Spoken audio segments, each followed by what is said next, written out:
let's get into other matters. I don't want to wade into the judiciary and all the ping pong, the ping pong that has been played in recent times. But the tape, going back to that tape which was played, I'm sure you saw Samuel Atachia also chairing that parliamentary committee probing the leaked tape of the IGP. And I just want to set the records straight this morning because it appears, unfortunately, both the Daily Guide newspaper and the Daily Graphic newspaper, from the headlines, were not exactly legitimate. So there was this bit about, I don't know whether it was the Daily Guide, the Daily Graphic for sure.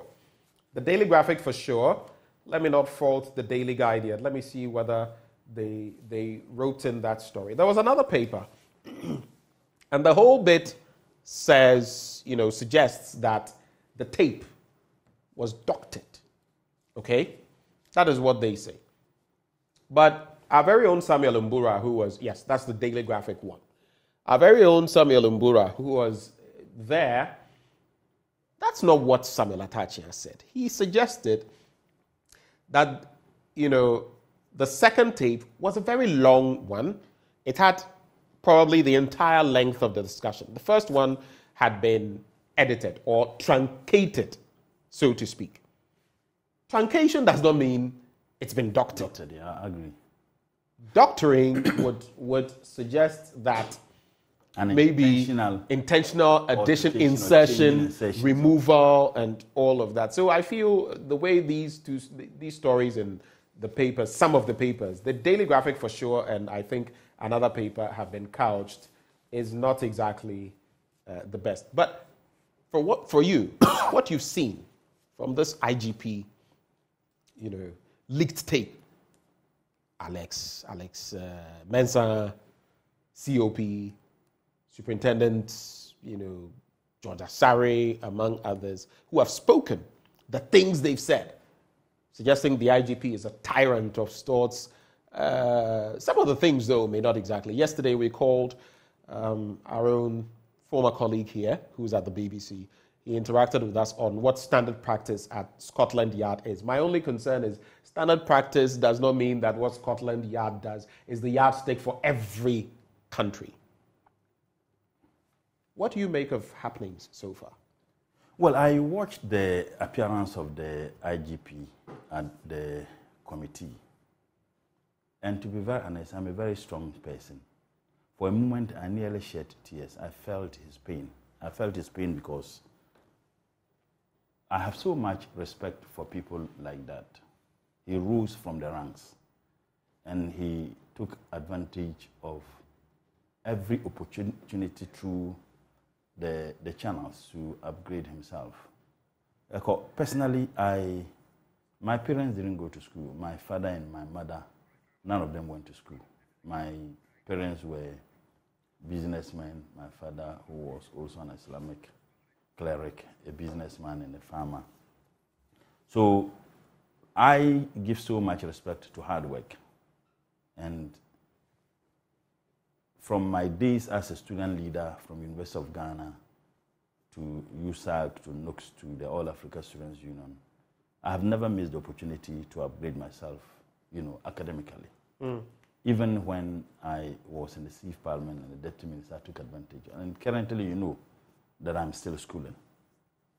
When I listened to the IGP, frankly speaking, I doffed my hat for him. Aside the emotions with which he presented his case when he started by talking about how he rose. Mind you, he was accused to be someone who got everything on a silver platter. And when he did that for me, it's an encouragement to any other person, particularly young constables, that if he can rise from the ranks and ended up being the IGP, anybody can do that. I'll tell you, there was an aspect of his statement that I wasn't comfortable when they asked him that he took advantage of the policy that was prevailing at the time to upgrade himself academically, for which reason he's now the IGP, whether he would support any move to do that. Even though he said that, look, he won't prevent it, but I was expecting an emphatic statement from him. I am in the same class with a colleague of mine who is a police officer. And God's willing, by this month or next month, we should all be done with our thesis for the PhD. That gentleman went to the police with SHS. He upgraded himself, he did his degree, did his master's, and finishing his PhD. And he told me something that was shocking to me. He said, Honorable, I still take the salary that I take when I was recruited as a constable, and he has upgraded to some level. But with all the certificates I have acquired through hard work, it does not add up to anything. So I asked him, so what do you do? He said, I don't even know. But there are certain information I won't put out there. But I shudder to think that after completing, if they do not, he may have to leave the police service and look for some opportunities elsewhere. That, for me, defeats the opportunities and also the capacity that otherwise would have been needed to augment, if you like, the work of the police service. Because if I'm a police officer and I know that if I upgrade myself, there are opportunities that are available, you find a lot of them who may want to take advantage of that. So I wasn't that pleased about the answer. Now, it is also very clear that there were certain allegations made against him, and he debunked them. I haven't heard any of them say that, look, his assertion and the statement he made was not accurate. One specifically when they said that he gave a contract to Buguri. I said no. Right. I mean, that can easily be verified by you, the media. Right. Whether indeed there is a contractual agreement between the Ghana police and Buguri. I think that the media can do that. And I believe that there isn't any contract. For the IGP to say there is no any contract. Again, another question was asked whether he has a working relationship with Buguri. I said no, he has even no, to the point of whether Buguri Nabo had come to... And he said no, he has no working relationship. More so when Buguri Nabo himself said that he recorded them and even indicated where he bought the gadgets. I thought that the media and the committee can easily find out where he said he bought the budget. Did he come to buy the gadgets there, or someone gave him? If indeed he bought the gadgets there, perhaps we may be able to. You see, I don't want to say that what he said entirely was the absolute truth and what the others said was not true. But culture says, you know, Joseph Hills, that there are three sides to every story. Your side, my side, and the truth. Yeah. And we, those who are rational beings and haven't listened to the accounts given by these two, we can only know where the truth is. But you see, what was strikingly different from his accounts and accounts given by those political police officers was that... Is there anything wrong with being a police officer and being everything political? Wrong with that. The Greek philosophers tell us every human being is a political animal. I'm saying that there is everything wrong with that. What is wrong with it? The institution they serve denies them from engaging in active partisanship. And that was what they demonstrated. So there's difference between partisan politics and being I'm political. saying that partisanship... Even the judges are allowed to be... They vote. Yeah, but I'm saying that... The police officers vote. Well, but I'm saying that partisanship, when they appeared, telling us, wanting us to know how they are MPP and how others is not serving the interests of MPP. That is problematic. Such individuals are not fit to even be police officers, let alone even being leaders of the police service. Now, when this man appeared... You're talking of COP Mensa. Yes, all of them. Alex Mensa. You listen to the accounts. I don't know whether they thought that they were at the MPP headquarters giving an account to MPP people. They had forgotten that they were giving accounts to the people of this country and the world. And they wanted to demonstrate to the people of this country how they were MPP. Now, when this man appeared, there is no denying the fact that this man is not an NDC person. And if he has any links whatsoever, it may even be with MPP. But I saw in him as a professional police officer who, without any fear, when they asked him whether he had any, he said, look, I'm not a politician. I don't belong to any political party. I'm a police officer. You know the shocking aspect, the fact that he had been ADC to President, then Vice President Mills. Right. And that is an issue. Look, when I was doing my... And interestingly, he had served, you know, some of these people, both Alex Mensa and Dr. Dampare, have served officers in both the MPP and the NDC. No, but what is even wrong with that? My grandfather was one of the founding fathers of the UP tradition. Twalena Yakubu. I don't belong to MPP, and I have never liked anything about UP tradition. But it doesn't deny me of that heritage. And I remember when Honorable Habib made a statement on the floor celebrating him, and I contributed to that statement. Kennedy Japan and others say, oh, you are an MPP. That is my family. That is my blood. But I don't belong to the UP tradition. And I have never liked that tradition. I have never despised it. But I don't hate those who are in it, but I don't like that tradition. So the fact that someone served, a professional police officer, served a person whose the taxes of the citizens of this country ensures his comfort and his security, and as a professional police officer, you are asked to be ADC to a vice president. That makes you an MPP person. What kind of individuals do we have? You see, the politicization of state agencies, most of security agencies under this government, is shocking. Absolutely shocking. And that for me is frightening. It's frightening to the extent that what signal are they sending to young constables who are in the police service? Now, look, I'll give you a name, Ambassador D.K. Osei. Ambassador D.K. Osei taught me diplomatic practice at LESIAD, Legon Center for International Relations and Diplomacy, when I was doing my master's there. And Ambassador D.K. Osei told us one day that, look, I served almost every government under the Fourth Republic. He served President Rawlings, served President Akufo, okay, served under President Mills. I mean, he served, and he gave us examples of other diplomats. But Ambassador Diko said he's an MPP person. Look, Ambassador Diko said I was one of the few students he liked so much in the class. When I was going to contest for my primaries, he gave me $1,000. Wow. Yes, he gave me $1,000. Ambassador Osei gave you Yes, he gave me $1,000. And Ambassador Diko Osei knew that Murtala is an MPP, NDC person. Look, lawyer Kwame Jan, the lawyer to IGP. He taught me international law at LESIAD when I was doing my master's. And he knew that I was an NDC person. And we would have interactions. And he knew, an outstanding lecturer. I mean, he's somebody I have so much respect for. Outstanding personality. So I wasn't surprised when he demonstrated that level of intellect when he appeared with the but you see, it doesn't deny the relationship we should have. Right. But so for someone to serve as ADC to vice president and a police officer, you come and sit and say that he's an NDC person. In any case, when they asked the IGP whether he had engagement with President Mahama, what is wrong with that? Right. An IGP but I think he made that clear.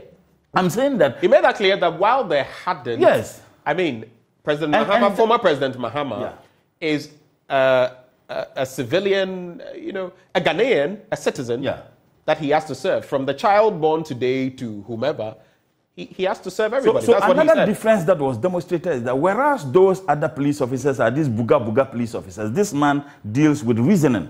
Because why? That's a bit low. No, you can say that they were bombastic, but if you say he deals with reasoning, are you saying Alex Mensah and others? No, it doesn't. No, it doesn't mean that they do. I'm saying they are buga. Because if you think that a political opponent, in maintaining peace and security and stability in this country, as IGP, I should insulate them, I should not even engage them for the purposes of maintaining the peace and stability in this country, wouldn't you be a buga police officer? It means that if any of them were the IGP, even if the need to engage a leader of the largest opposition party in this country for the purposes of maintaining peace and stability in this country, they won't do that. Right. Let's look at the other angle, the slant of, politics. They are allowed to vote and all of that, which is politics. Yeah. But in carrying out their work, they shouldn't put a political tincture, if you like, to it. But I remember Alex Mensah making mention of the fact that, and I think we know whom he was referring to, when he said that someone retired from the police, within a few weeks, the person was contesting on the ticket of the NDC. I'm picking information, one of them if you want to contest. No, hold on. Let me just make this point. Of the NDC. Yeah. Now, we all know that it takes your being a card-bearing member for a certain period, years, before you can contest, vie for such positions. He made that claim there, which also points to the fact that whether NDC or MPP, there are some who are in there who may even be, he didn't practice politics while he was in the service, but immediately afterwards. But first and foremost, how do you address some of these issues? That was a very bogus statement to be made, and I'll tell you why. Why? Everybody in this country, look, Jin Mensah. No, I think the thrust of what he's saying is this person was a card-bearing member throughout for a long period. How did he know? For a long period during which? How did he know? There are exceptions. How did he know he was a card-bearing member? Then their former national chairman, was he not an MP representing CPP? Which, oh, you're talking about Freddie B. Yes. Right. How did he know he was a card-bearing member? If he has any information that we do not know, he should come out. And in any case, there are exceptions. But you see, the difference between anybody who was a card-bearing member, assuming without admitting, is even true, and the person resigned and contested to become a member of parliament, that person never demonstrated his cheap and funny politicking whilst he was wearing the uniform. Unlike they, telling us that in fact, the tape has exposed the deep-seated partisanship within the police service under this government. Did we experience this under the NDC? But didn't people know or suspect that there were police officers who otherwise belonged to NDC and MPP within the police service? Look, in student leadership, one were student leaders in this country. Look, within NOX, we knew those who were NDC and MPP. My good friend, Honorable John Kuma. When I was contesting Honorable John Kuma SRC elections in Legon, we knew those. I knew he was an MPP person. He knew I was an NDC. Who won, though, between the two of you? None of us won. Oh, none of us. Neither one of you did. Yeah, one guy won, Epo. He was too passionate. Was that person politically aligned? In fact, he was not. No, we're not politically aligned, but we knew. You know, within the student, look, I only asked because nowadays in SRCs and the look, rest, it's clear that now there are 10 representatives, TESCON representatives. Good. You see, and people vote according to those. Your reporter, your something like your journalist and a lawyer. Something was my very good friend. Very, very good friend. He was the JCR president of Akufo-Addo Hall, and by dint of that, he was a member of the General Assembly. I represented Legon Hall 2 consecutive times. Yemima represented Volta Hall 2 consecutive times at the General Assembly. John Kuma and I, in fact, he represented Legon Hall General Assembly member, I think once. We were all there. But we knew within the student leadership, but you could not talk about it because in discharging your responsibilities as student leaders, representing the interests of students, politics was shelved. But when you have police officers who engage in outright and shameful partisanship, and they won't even leave this at the barracks, they come to sit on national television, appeared before a committee, and completely forgot that they were addressing the people of this country and the entire world. They thought they were addressing MPP foot soldiers at the MPP headquarters. I'm sure they were very much aware of if they were aware, the gravity of what they were saying and where they were. They were sitting before members of parliament. They appeared to have forgotten that they were addressing the Ghanaians and the world at large. They thought they were addressing MPP foot soldiers at the MPP headquarters because it was shocking to hear them talk about MPP, our party. How? So from where you sit, obviously it's clear that you lean more towards believing Dr. Dampare. I don't lean more towards believing anybody. I lean more towards believing the truth. What do you think is the truth so far? All the allegations they leveled against him, first and foremost, they said that he got his promotions just on a silver platter, virtually. That he was the worst, the most incompetent IGP. And he indicated how he got his promotion. Very clearly. No one can contest this. When he was taking advantage to upgrade himself, what were they doing? One of them is a senior. But some talk about the speed of promotions and how now things seem not to be going that way. But within a 7-year period, how he had ascended through the ranks very quickly. They blame the man. And that is a point to be made. They blame the man. And he said, look, there was a policy. And when that policy was changed, he was not the IGP in 2012. And the impression was created as if after he became IGP, he decided to take the ladder that he used to climb. And he said, some of those in there say that nothing really has changed. And he said that, they even said promotion, he has indicated. He doesn't even have the capacity to determine that it is done by the police council. I mean, all the allegations they leveled against, it was embarrassing. You remember his lawyer, my lecturer, former lecturer, was insisting that they shouldn't sit in there, and they insisted. For a moment, I had problems with Honorable Atachia, but when they sat, and the embarrassment, you could see it in their faces. They were shocked. The man exposed them the more. My worry is the shameful partisanship within the security forces, and that is just unacceptable. Look, see, civil servants and public servants will remain. Politicians will come and go. Today is NDC, tomorrow is MPP. And let me remind those who think that the MPP is going to be in power forever. There were people in NDC who thought same in 2016. There is a popular proverb in the Bani, that if you are going to be landed by the donkey, you don't see the ears. You only realize that the donkey has ears after you are on the ground. So they can sit down, tickle themselves, and think that they will be in power and engage in partisanship within the security services. Power, inshallah, will change in 2024. It will change. Let's veer into the terrain of the EC. But before we do that, with all of this happening and some of the comments that have been passed by COP, Alex Mensah, among others, whether or not the IGP is changed, okay? Does that make you in the NDC fear for election 2024? First and foremost, very briefly, because we have limited time. First and foremost, our position is very clear. The 2024 elections are not going to be determined by any court in this country.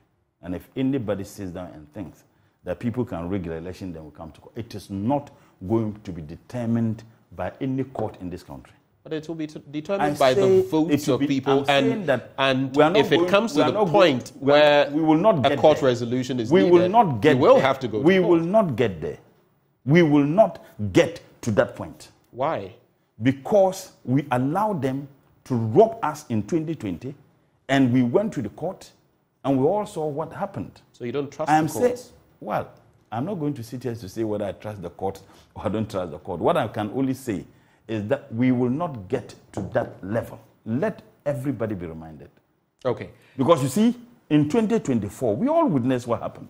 Now, when you have characters such as Alex Mensah or what's then that police officer, when you have such people, I think you should, whatever you may feel against, when you have such support him with such respect. When you have such such individuals as police officers, right? I apologize. When you have such individuals as police officers who demonstrate how partisanship they are, why wouldn't you experience the experience we had in Tema East, in Zabzugu, in Techiman South, in other places? When you have such individuals within the security services, and you think that we can rely on such partisan policing and security forces, we are not going to do that. Look, this country. But you can't take the law into your own hands. Have I said we are going to take the law into our own hands? What I'm simply saying... And vigilante activity has been proscribed. No, what I'm simply saying is that we are not going to get to the stage where we would have to go to court to determine who wins. All right, thank you. Thank you for those comments. Let's talk about the EC's limited voter registration exercise. Started on Tuesday, ends on October 2nd.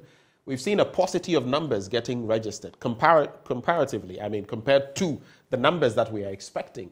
This morning I was interacting with Maxwell Lukuto, your representative for the South Tone seat. And just over 200 people, registered in 2 days when you're looking at over 12,000. So if you look at the trend, if it continues that way, you would have just about 4,000 people registered. How much of a worry is that for you? And barring the injunctions that have been brought forth by the 5 political parties, including your party, what do you see to be the way forward on that? First and foremost, the hypocrisy of the MPP is legendary. On the very day the EC held the press conference and announced that they were going to have this exercise take place at the various district offices of the EC, your station interviewed one of the leaders of the opposition parties who expressed shock about the conduct of the Electoral Commission and the fact that when this issue was raised at IPAC, all the political parties who were there, including the NPP, kicked against that proposal. And your station interviewed another person from NPP, if I'm not mistaken, I guess it was the deputy secretary or one of the deputy secretaries, who confirmed that yes, at IPAC, they all told the EC chair and the EC that having this exercise take place at the various district offices was not something they were going to support, and that a lot of people were going to be disenfranchised. Only for the NPP to turn 360 degrees had become the spokespersons for the EC in such reckless conduct of the Electoral Commission. Now, when your station interviewed the MP, I said, look, the Jin Mensah is an activist of the MPP. She's an active MPP person. The electoral commissioner. Oh, she's an MPP active. You remember when she was with the IEA, saying, but she has always, when she headed that institution, see, did you think she was MPP? She has always been an MPP person. Look, I sat on your program, I remember, and said she was a family member to the First Lady. Kweku Baku sat on Good Morning Ghana and came on Newsfile and said that was not true. It turned out to be true in court. And you people, because Kweku Baku said it wasn't true, it was the gospel truth. When he knew he was lying, he knew that he was a family member, but he sat on your program and lied that I was not speaking the truth. In any case, just a quick point. In any case, will we ever elect anyone to that office who will have no political coloration at all? Is there anything wrong with it? I'm saying once the person is free, I'm saying an activist. But if you allow me to land, I'll tell you, using the words of Dr. Bosman Asari. Dr. Bosman Asari was my 2-year senior at the University of Ghana. I was in psychology department, he was in political science. You know Legon, the departments are on the same compound. When I went to Legon to do my PhD, he was the head of the department, the same department, the political science. He was an MPP member, TESCON member, when we were all students there. He became a patron for TESCON. Now, he himself, on a sister TV station, when I said that Jean Mensah was an MPP activist, he called into the program, and his first statement was that Jean Mensah was not an NPP activist. So he knew in the heart of his hearts that an activist of a political party ought not be the EC chair. So I asked him, now if you quickly call onto the program to say that Jean Mensah was not an activist of MPP and therefore an activist of a political party should not be heading the EC, how about you? So he knew that being an activist of a political party, you should not be heading the EC because that partisanship will come to play. So the point I'm just making is that when the MPP 360 they turn and they are now defending Jean Mensah, look, the Constitution is very clear in Article 42 of the 1992 Constitution. Says among others that everybody has the right to vote and everybody is entitled to be registered for the purposes of participating in any electoral process in this country. The only body clothed with the authority to determine how the registration is done is the Electoral Commission. The Electoral Commission, aside this constitutional obligation, comes with their own law to Parliament in the name of a CI. The CI 91 and 25 as amended have all indicated how the registration is done for the purposes of having it done at places where it will be convenient for elections to be conducted. Do we do elections? Do we vote at the EC district offices? Now, on the same program, you have the EC, Dr. Bosman Asari, said that, majority, that over 80% of the EC offices wouldn't require that people should move from distances to come to register. And I told him that was a lie. You know we have rural constituencies than city or, if you like, urban constituencies in Ghana. Is that not a fact? And you know how our rural constituencies or communities are dispersed. In Greater Accra, take someone who is in Medina district, the last end of Medina Bokobi. If the person would have to come to the district office to register, that person would have to pay for transportation. And the least he can pay should not be less than 20 or 30 Ghana cedis.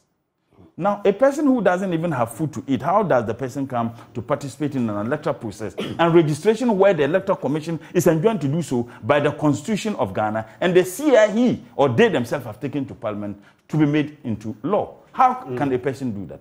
Tamale Central and Tamale South all falls under Tamale Metropolitan Assembly. The first day, only 5 people registered. 5 people. The first day. 5. In both constituencies. In both constituencies. 4 Tamale Center, 1 Tamale South. And hundreds, if not thousands of young men and women went there to register. Only 5 people registered the first day. Yesterday, I'm yet to get the figures of the number that registered because the machines are not functioning well. Silboa, on your station when I was coming, Dr. Silboa said that the reason why the machines have been slow was that it hasn't been used for 2 years. How irresponsible and reckless this individual. But we've been told they are now allowing offline I'm saying registration, that not necessarily online. Offline registration. Internally, when they attempted to do and they got 5, the offline they couldn't. It was so difficult. So I'm saying that if you tell me that because the machines were not used for 2 years, how does responsible heads or managers of electoral commissions do? Before you started, you would have tested them. They haven't done that, because if they did so, they would have realized that because the machines were sitting for 2 years, the speed was going to be affected. We have to go. Do you feel this has the likelihood of affecting, election 2024? And are you hoping that if things continue this way, there could be some extension? I take solace in a verse in the Quran that وَيَمْكُرُونَ وَيَمْكُرُ اللَّهُ وَاللَّهُ خَيْرُ الْمَاكِرِينَ. They plan and Allah plan. But Allah is the master of all plans. Whatever Jin Mensa, Siripua and Dr. Bosman Ansari are doing with MPP at the Flagstaff House, Nanado and the MPP will go. They will lose the 2024 elections, inshallah. And this attitude they put up, there will be a day for accountability. Okay, you've been quoting Proverbs a lot over the last few months, and ABF Husseini is no longer in pole position. Are you taking over from ABF Husseini? My senior brother is still engaged actively in politics. You don't necessarily need to be in parliament to be an active participant in our political discourse. And maybe if you care to know, in many typical northern homes, the way we each are brought up, we are brought up, the communication garnishes with proverbs. Okay. That is how we are brought up. Oh. And in any case, some are outstandingly good when it comes to proverbs. And my senior I don't brother, dispute that. I am fully aware of that. And my senior brother, I'm just looking at it in our political my senior brother, Honorable Idris, will always be the fountain from which we get the fountain from which we get some of this. We have to go. Our time is up. Yes. I think I've eaten some seconds into it. Francis Esiam, so what's the way forward? And IPAC, will the NDC go back? 20 seconds. If you ask me my opinion, initially I had a view that the NDC should go back to IPAC. That was my personal opinion as Murtala. Dr. Farijan says go back. I'm saying that was my opinion. But with this conduct, the disrespect to IPAC, where IPAC itself says, we will not agree this position, Jim Mensah will come out and do something that they want to do. So you will not go back? That's the point. I'm saying that I have just told you that personally, my opinion was that NDC should go back. Has it changed? But it has changed somewhat. And it has changed because of the conduct, the belligerence, the arrogant posture of Jim Mensah. You've answered my question. IPAC took a decision and they refused to respect that You've decision. answered the question. The NDC... Francis Esiam, what next? Francis Esiam and others who, according to PAC, have infringed on the law. What next? We just sit with our hands tied and Committee of Parliament recommended their prosecution. The entire House recommended their prosecution. The report then submitted to the Minister for Justice and Attorney General. And my good friend, maybe perhaps you should be putting this question to Honorable Govt Odami, with whom I was in Legon. Ask him why they are not prosecuting those who have been cited for infraction and violations of some of the financial laws. Thank you very much for joining us in the studio. Murtala Mohammed, sometimes he'll be fighting me. Sometimes he'll be... I don't fight. Anyway, so Murtala Mohammed, a member of Parliament for Tamale Central, joining me to share thoughts on recent happenings in the country. And of course, he hit us with that one from the PAC and what it had brought to bear on some people, in which instance we should see the Attorney General doing some work, which is not happening. The question is why. Thank you for staying with us. We'll be back with more on The AM Show.